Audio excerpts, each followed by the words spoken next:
How to connect Bluetooth headphones to Windows 11.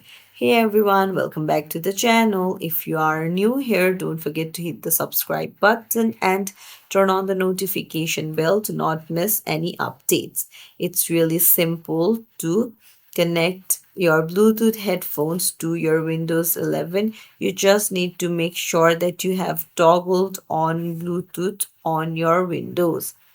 So let's dive right in. What you need to do is you need to head over to settings.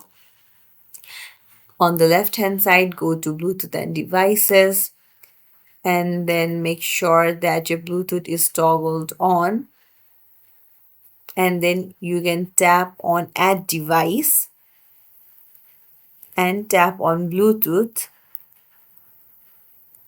Now your Bluetooth will search for the available devices. Make sure that you have turned on your headphones and it will appear right here. You just need to tap on it and connect it. It's as simple as that. If you found this tutorial helpful, don't forget to like the video and subscribe to our channel for more tips and tricks. Thank you for watching.